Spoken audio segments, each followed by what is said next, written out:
Thank you, DJ GQ. We appreciate it. It is my pleasure to welcome you all to day 2 of Family Reunion, State of Black Design 2022. Today, we will be focusing on career planning. I am Andrea Barberin, and I will be serving as your host / moderator / timekeeper for the day. I'm the research practice lead for the IBM Design Program Office. I also serve on the leadership team of the IBM Racial Equity and Design Initiative.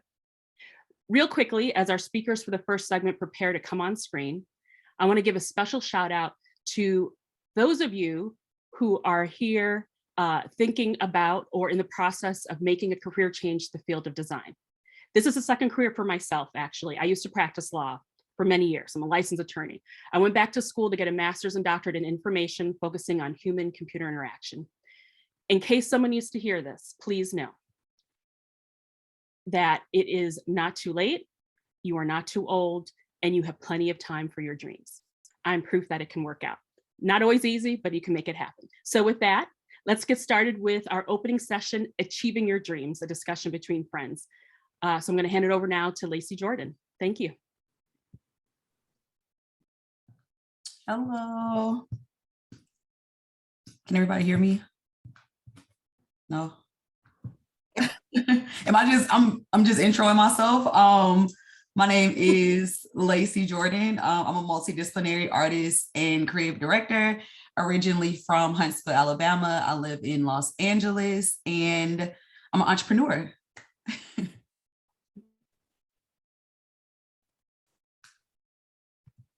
I don't know if I'll kick it off to the next person. I can go next. My name's Anna Selser. I'm a senior brand marketing manager at Red Bull. I'm originally from Iowa. There are Black people there. And I currently live in Atlanta. And Laci, I gotta say, I'm very jealous of the sneaker collection behind me. It's a hot mess. I had to like move some stuff around because I'm like, anything you see back here, just ignore it. No, you look fly already. I'm like, I'm gonna take tips from you. I already know it. Thank you. I guess I'll go next. I'm Nakita Pope. I own a branding studio here in Atlanta called Branding Chicks. I specialize in brand development and brand strategy for women-owned businesses and femme-focused brands. I also have a subscription box for Black women entrepreneurs, but my background is in design, and I'm originally from Jacksonville, Florida, and now I live in Atlanta.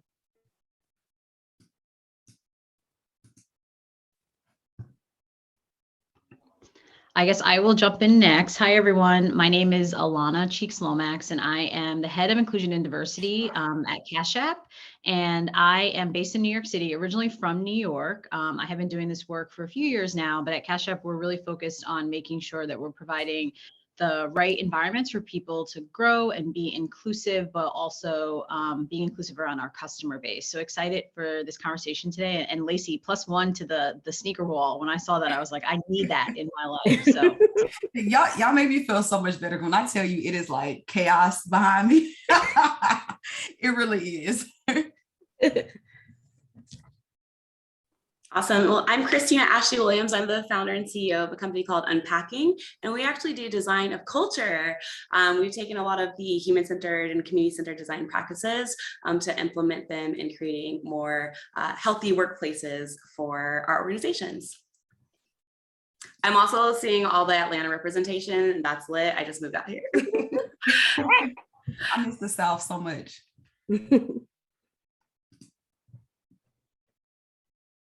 So I think one of the first questions was just sharing a little bit about kind of how we've gotten to where we are.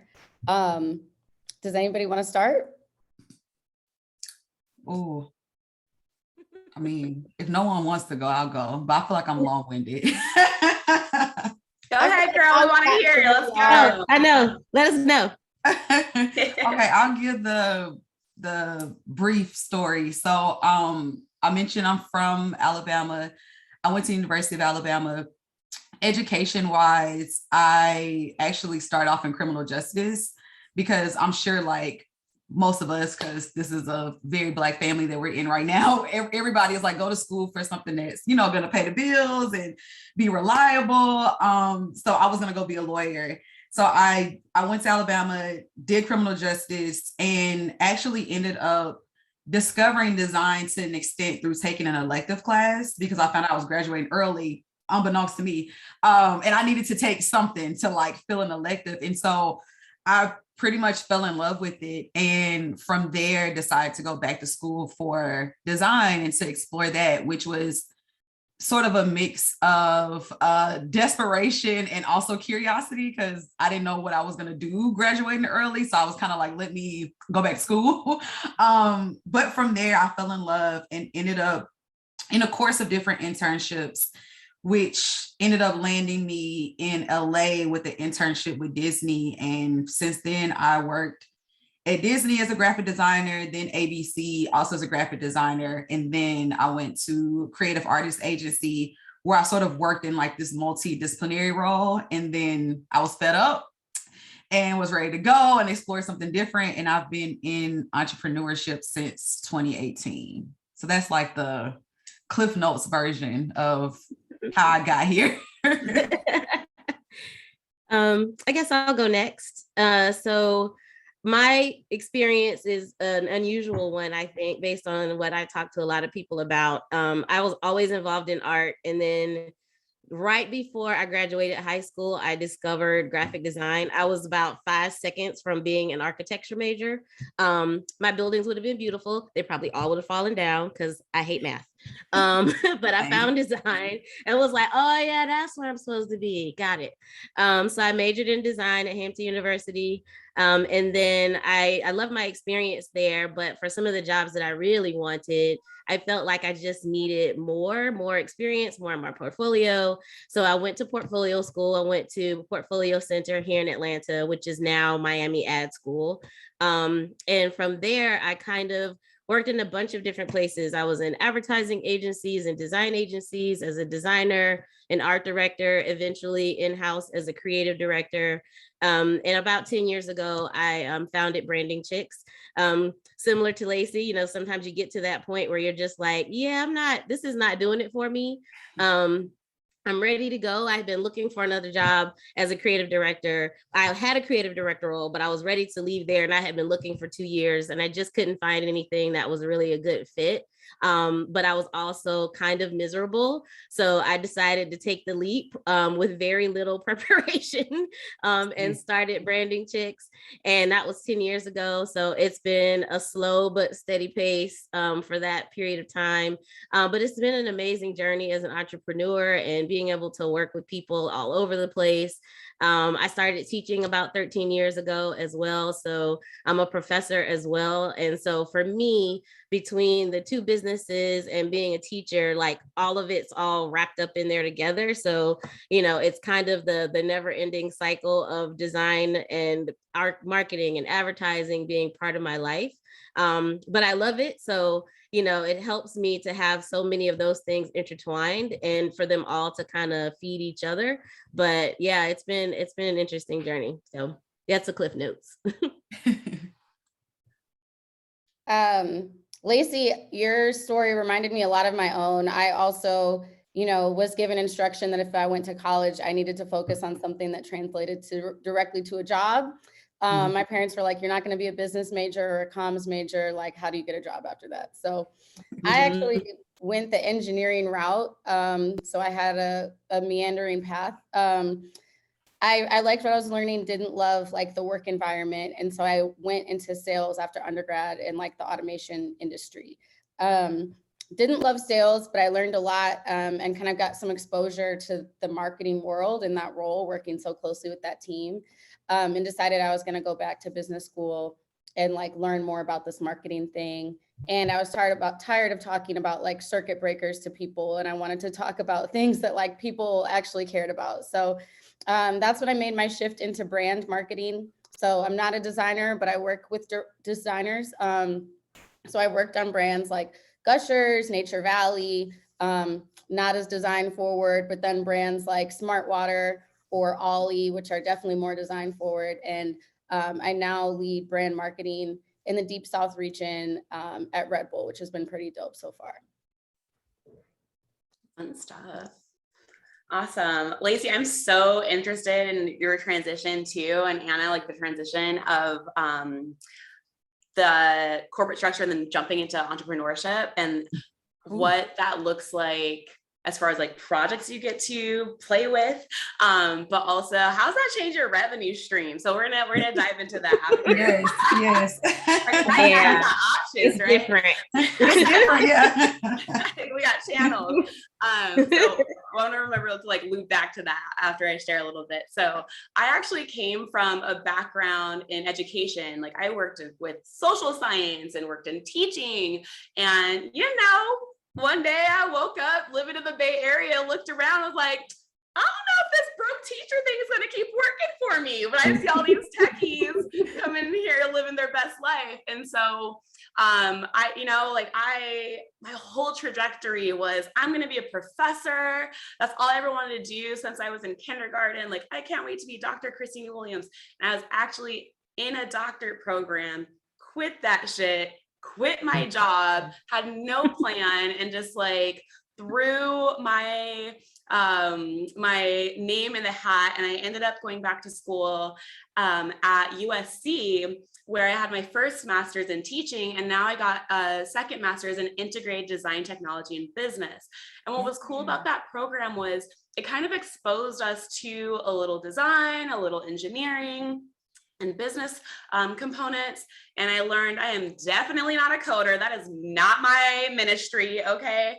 But I fell in love with design. And so where I ended up now in launching my own business was finding this relationship between all of what I had learned around people cultures and designing for societies and how do people work within the like academic space, transferred into the human-centered design components within my new tech space. And so now in running Unpacking, I'm able to support organizational cultures from a design thinking mindset and from like a futurist thinking mindset. And it's really awesome to see these like power dynamics get deconstructed and collaboration take part in the ideation to implementation phases and bridging academia to businessy language. I love that, Kristina. It's so funny because as you're talking about your transition, I have a very similar like meandered way to how I got to where I'm at today. So yeah.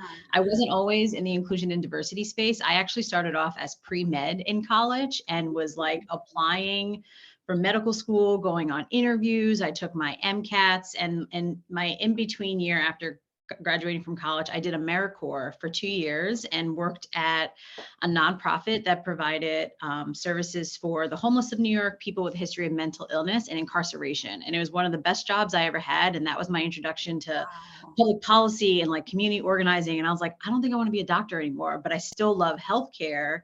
So I ended up going back to grad school and got a master's in healthcare policy. And then that got me to DC because that was when Obamacare was popping and everybody was like, we need people to understand healthcare. And I ended up working for a consulting firm, doing lots of work with hospitals. And I started doing work with physicians on health equity and like what that meant to treat Black women, like what does it look like for care for Black women versus maybe someone who's transgender versus X, Y, and Z. And then I realized, I was like, why are we not doing this in more corporate spaces? And decided that I was like, I actually want to do equity work on a corporate level. So I kind of did the opposite for you, Kristina. I was like, I need to get into tech and figure out what all these techies are up to. So decided to transition into tech and then was doing diversity work at Microsoft and now at Cash App. So it's so interesting how like all of us have our stories because I feel our experiences get us exactly where we're supposed to be. And all of the culmination of experiences always set us up for right where we are. So I love to hear all this stuff. They build off of each other and it's not a straight line. Like that's what's so important for us to remember is like, never. We're all waking up and throwing spaghetti at the wall and figuring it out. And like it changes because we change over time, right? Like it changes in the capacity of like what our interest is and how we think about diversifying our impact over time. Yeah. Right. I always tell my students that, you know, we're all creatives here, right? When we attack a creative project, we have a goal in mind, but you never know where it's going to go before it gets to the end. And I feel like a creative career is the same way. Like, You never know. You have a goal in mind, but you have no idea whether that goal is going to shift or there's going to be some twists and turns or whatever. And if you approach it that way, then it's just kind of part of the journey, and it doesn't get to be so frustrating when things pivot, you know? Right. It also, Kristina, brings me back to the point that you made about like entrepreneurship and like just changing paths, because for me, I never looked at myself as an entrepreneur. Like that was never a goal of mine of like, oh, I want to work for myself. And Nakita, you said something that resonated with me of like, one, just getting to the point where you're like, where else do I go? But I was looking for jobs, and I was looking for jobs outside of California, just like, okay, what is it that I want to do? But I knew from having so many corporate jobs, like what the role would be. Because I think after a while you get to a point where you read a job description and you can kind of filter the bullshit of like, oh, we're going to have happy hours at the office. I'm like, I don't care about that. Like, I want exactly. Like, I don't care about you bringing your dog. Like, I don't care. But I knew that, I don't know, it's like my soul kind of knew that there wasn't really a job out there where I could be actually like multidisciplinary. I knew that I would be put into a box, or I would be somebody who is not getting paid enough or anything and would have to do all these different roles without any sort of like recognition or pay. And so it just came to a point where it was like, I don't think I have a choice but to work for myself.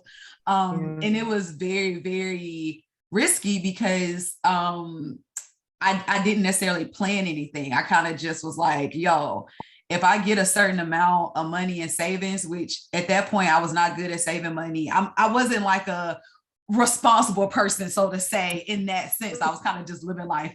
But I was like, if I get a certain amount of money, I'm out. And I ended up getting a job. I was like, if I get $10,000, I'm quitting. And I ended up getting a freelance job that was for $10K, which in LA is not shit, but like I knew I could hustle and like work with it.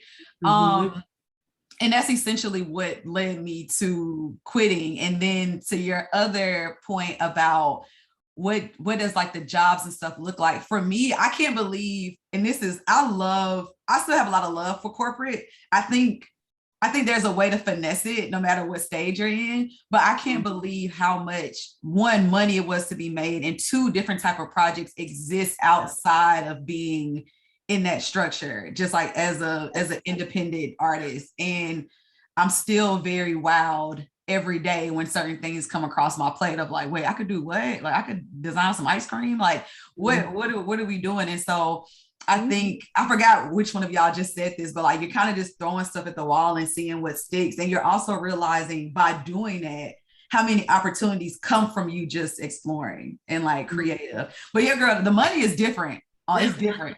I feel like it's different at corporate too, because I've been seeing some salaries run around where I'm like, wait a minute, people get paid like what? But I think that it takes a lot to find the money sometimes, but it's definitely there. I think what's interesting with it too is from that transition of corporate to entrepreneurship is like sometimes your corporate salary will be the same of like what one project may be as an entrepreneur. Yes. You know? Like the horizons just like open up to these like aha moments.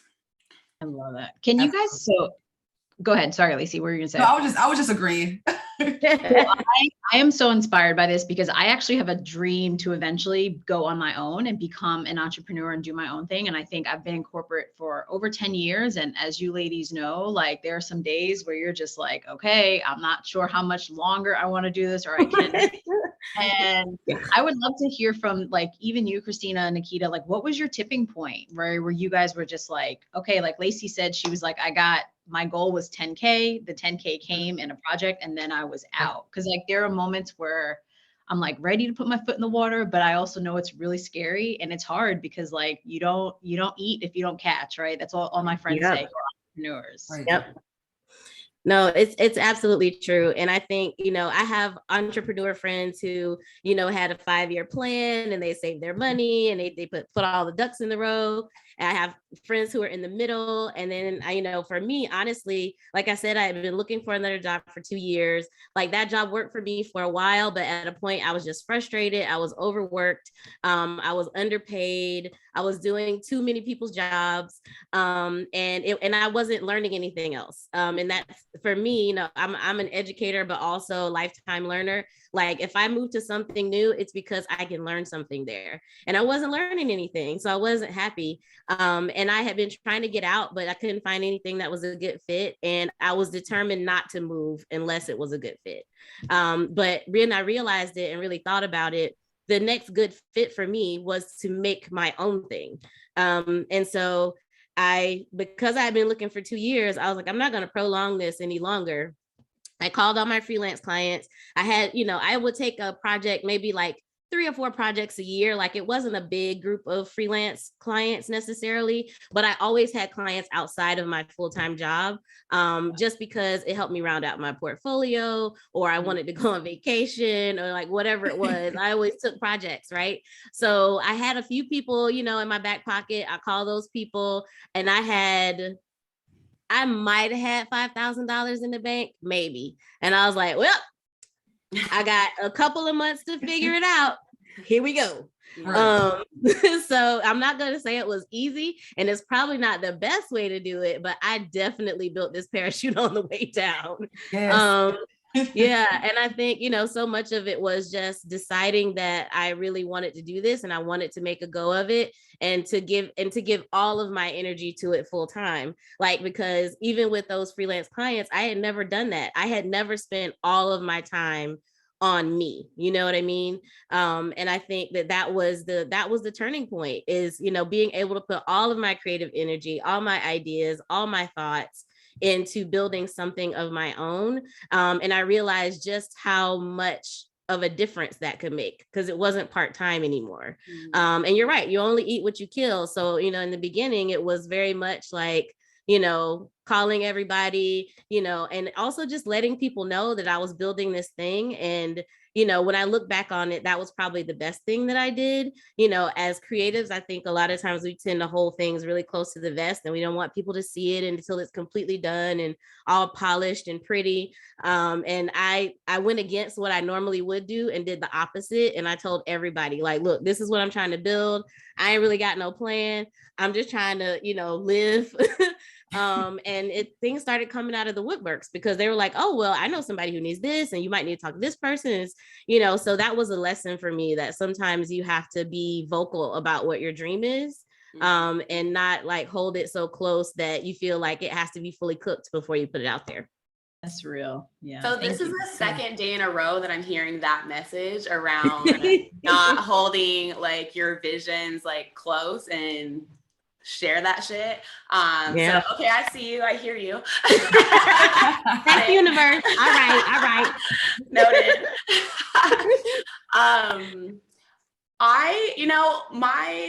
Your question was like, what was that turning point, right? Like, what was that impetus? The tipping point, yeah. The tipping point. For me, it was one too many microaggressions and racist and sexist experiences. I was like, I worked for the same organization for many years, and I attempted to train different sites, like different locations, but I kept experiencing similar harms.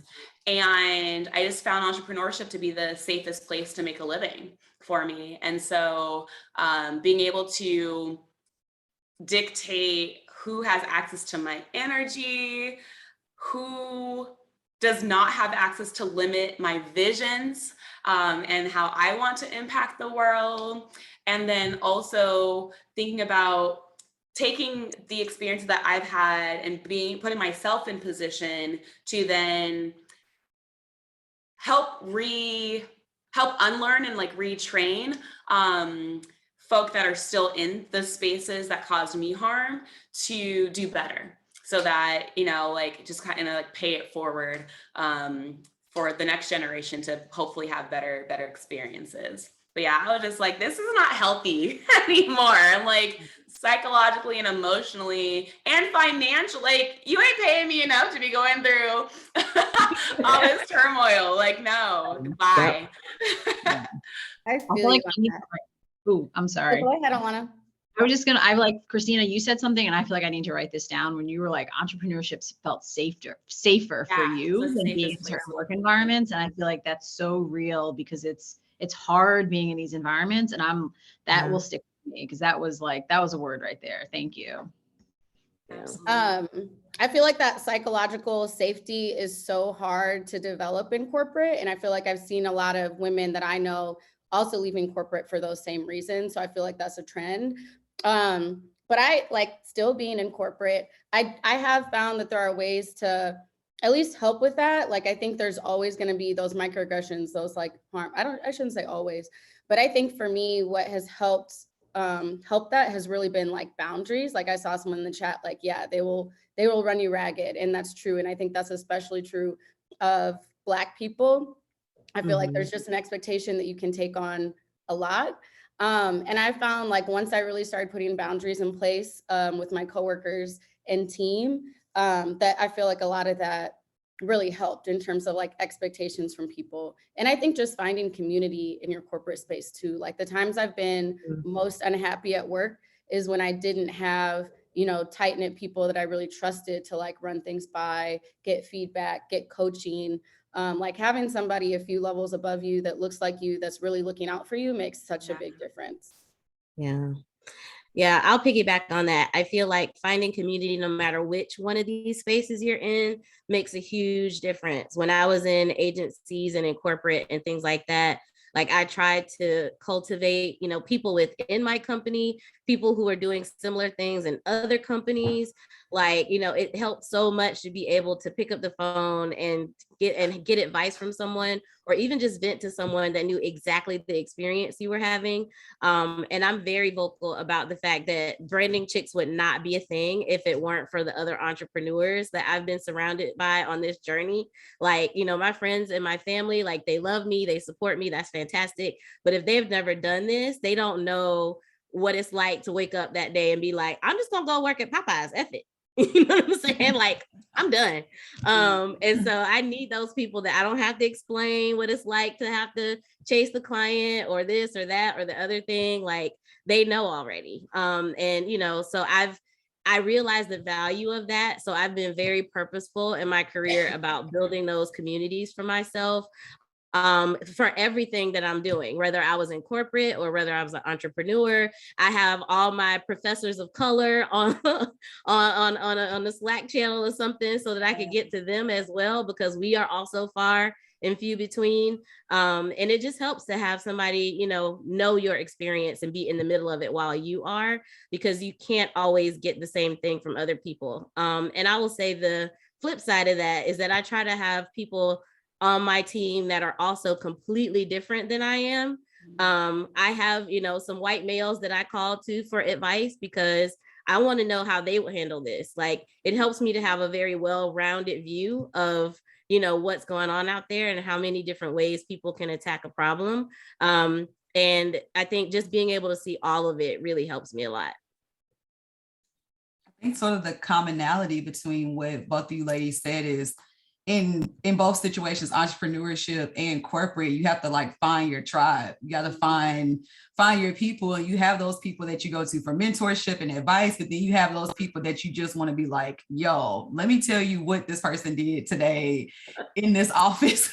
And I think, to be honest, my last corporate job, that's what saved me. And I have a lot of good friends that I met in that opportunity, but a lot of us were just dealing with similar things, and we could go in and vent, and it became sort of a safe space. And it makes me think of one of the questions that we have of like, how does mental health play into our different roles, whether it is corporate or if it's entrepreneurship. But actually, before we get on that, I just thought about something. One thing that a lot of us have already said is just our appreciation for both sides of it.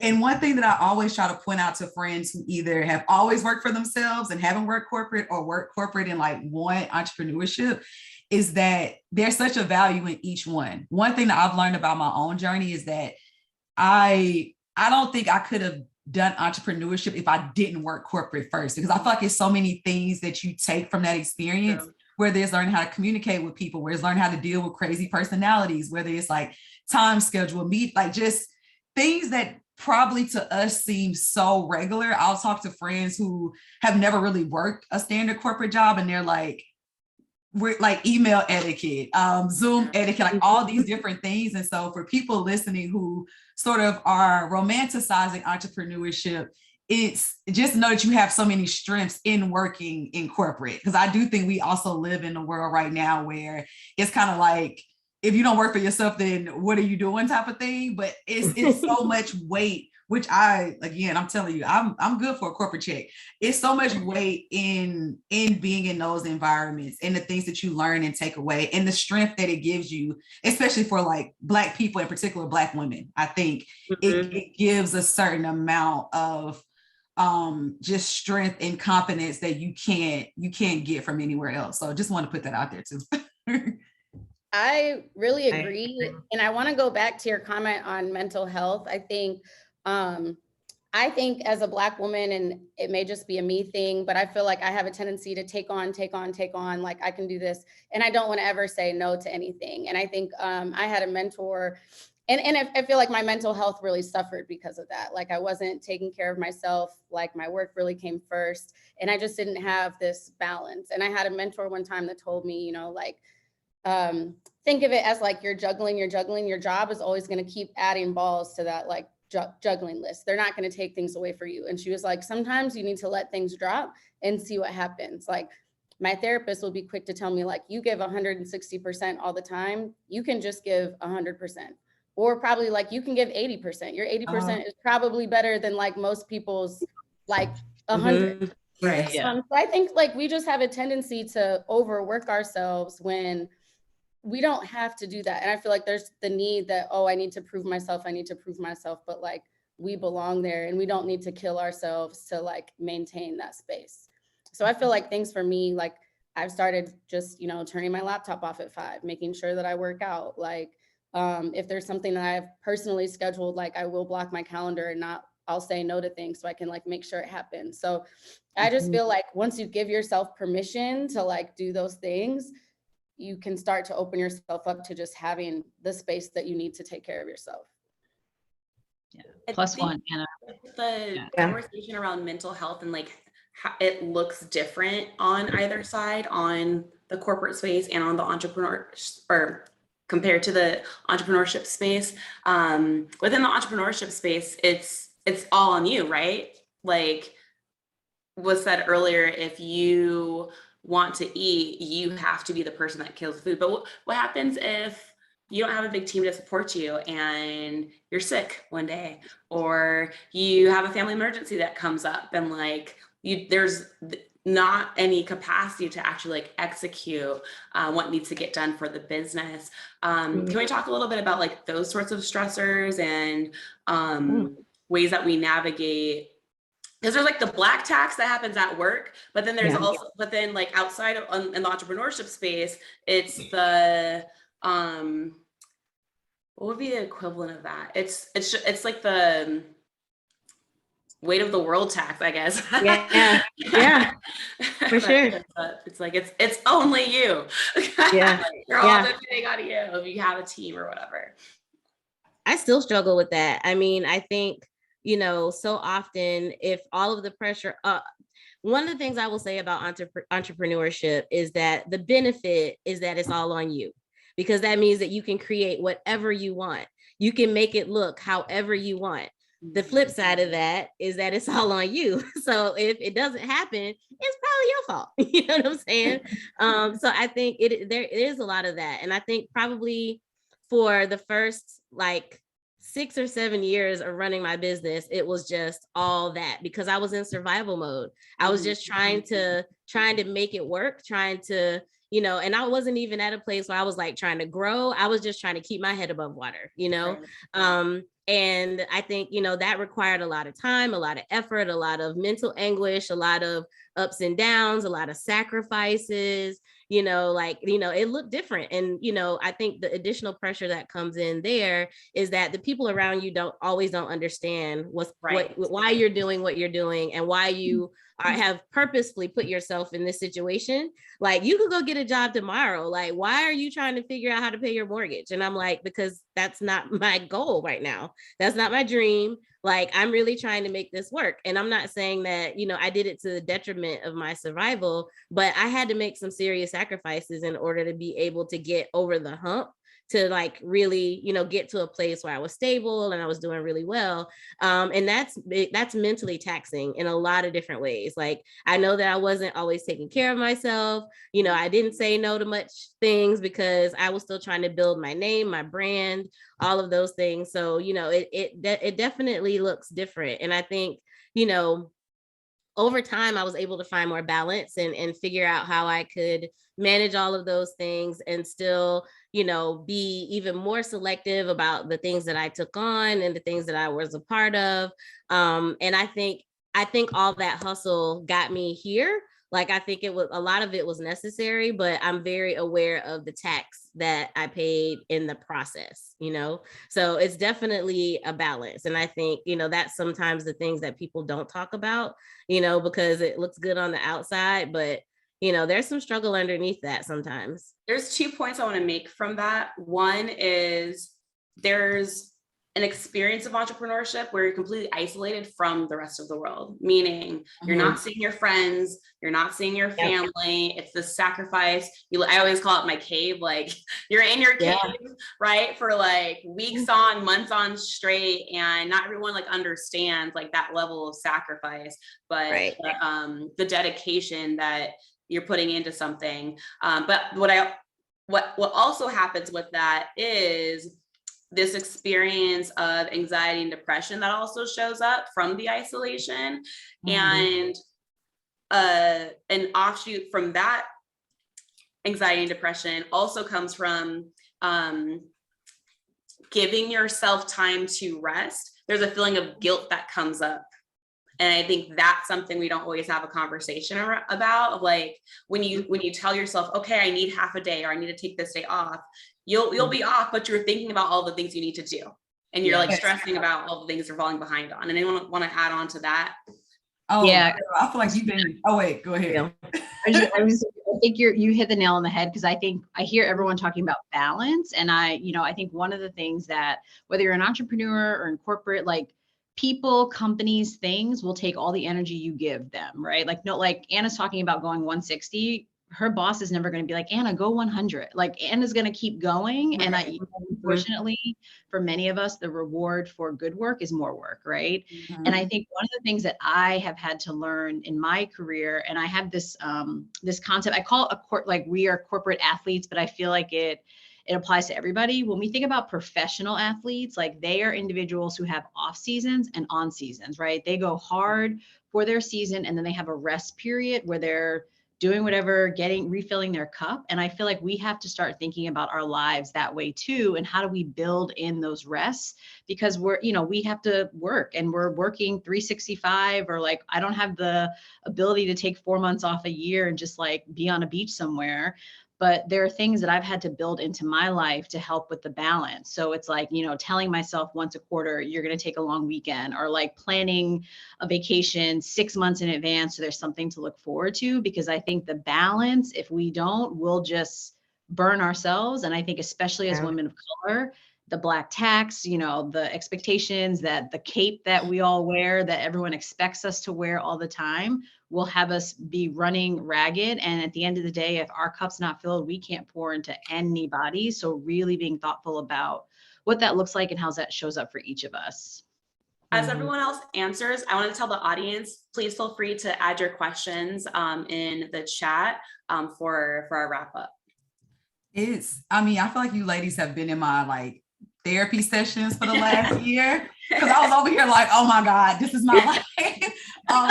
For starters, you're not alone. You're not alone. Entrepreneurship is so lonely, and it doesn't matter how good of a team you have, or friends and family, people are there, but it still feels like at the end of the day it's you and the work that you are doing and putting out. And I think in between, one, figuring out the business part of it, then also being a creative and wanting to create, but then also, to some extent still feels like working for someone else, because you're still appeasing a client that wants something.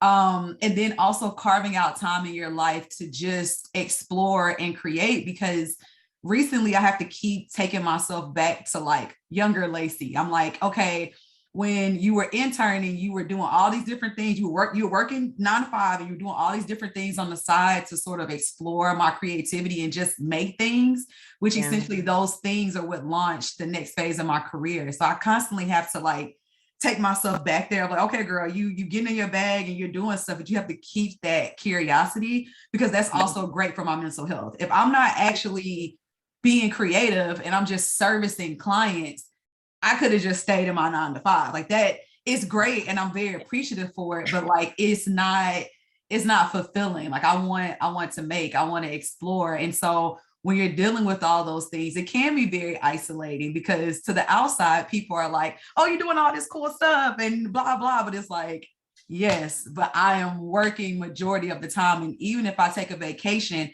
I'm not mentally there. And my therapist pointed this out. She was like, you're a high functioning person, and your anxiety is high functioning. So I could literally be having a conversation, paying attention to everything y'all saying, but in the back of my mind being like, girl, when you get off this call, you need to do ABC, 1, 2, 3. And it's hard to be present. And I realized recently that I'm not as present as I thought I was, because I am always constantly thinking, and I would have to literally be in the middle of an activity and be like, girl, stop, focus on this thing right here in front of you. This is all that matters. So I just had to chime in about that, because there is a lot it's a lot that's isolating. And even going back to corporate, I didn't realize how much anxiety and depression I faced or how much I normalized until I got out of my job. And I just noticed through different habits of like, even like my coffee habits were based off being in this place of always being anxious, or always, somebody gonna call my phone for a keynote deck. Like, it's always just like frantic. So I've had to learn to sort of break down those different forms of anxiety, and to the point, like in having an off season. And that's something that I'm still grasping, because I am the person who neglected a lot of stuff, and I took a break in December and January, and I'm pretty sure it's friends here who've heard me talk about this too much, but like I had never really taken a break where I just didn't do anything. And I realized in that break, all of the things in my life that I had not dealt with came to the surface. So it was like, wow, I've been neglecting so much of myself and my emotions, because I've been in the work, that now that I'm sitting here, I'm learning all of these very hard truths and things are weighing in all at once. So I tell people all the time, like, you have to take a break, because if not, it's gonna catch up with you. And also to schedule like playtime as if it's a meeting,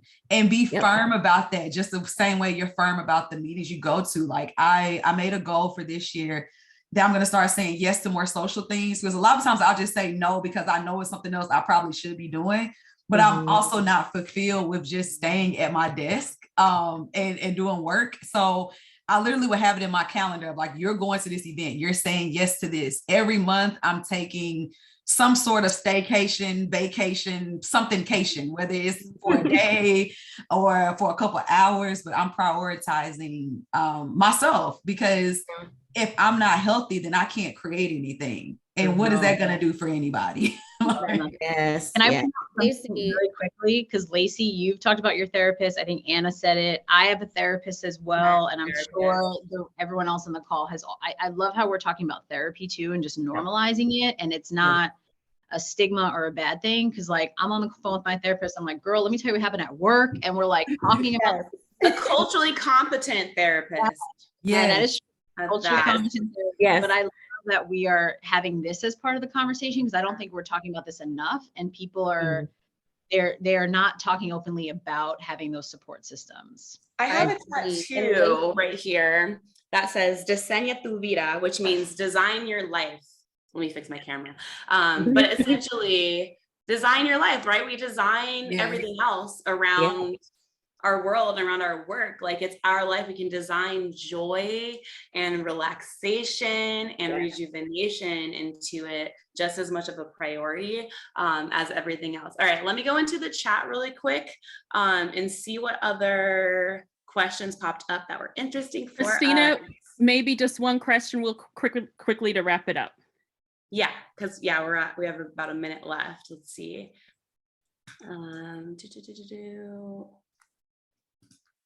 this, oh, it was like frozen for me.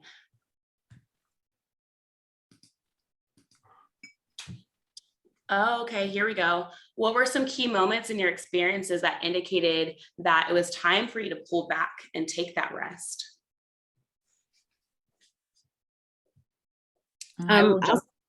Go ahead, Nakita. I'll say that for me, I realized that I wasn't taking care of myself. Like I was not making doctor's appointments and not working out as much as I should. And like things that I knew would give me the energy to keep going, and it's counterintuitive. You're like, I don't have time to do that. But also like, then you feel run down and you can't do all the things you want to do.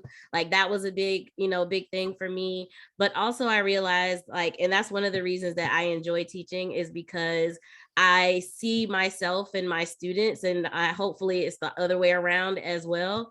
And I see them not taking time for themselves. I see them, pulling all-nighters, and I'm trying to tell them like, look, you need to stop. Just stop for a second. I know it seems like you don't have time to do that because you have a deadline, but even if you give yourself an hour to do whatever it is you need to do, like that's going to make your work better. That's going to make you better. And I have to realize that whenever I'm trying to give somebody else advice, I have to give it back to myself. So that's some of the turning points for me, is like that constant, kind of telling that to other people and being like, wait, how am I applying that for myself? And kind of flipping it back on myself. It's a fun game. And sometimes I hate to see it, but I know I need to take advantage of it. We may have to get the rest of the answers in the chat so we can wrap up, pass it back over to Andrea. Kristina, that's a perfect idea. I love that. Thank you so much for sharing. This was very honest, very authentic. I love the message about therapy, self-care, and also in terms of taking too much stuff on, think about how we play those roles in our own families. That's something I would point out. That's something I need to pay attention to as well. Thank you so much. That was beautiful. So now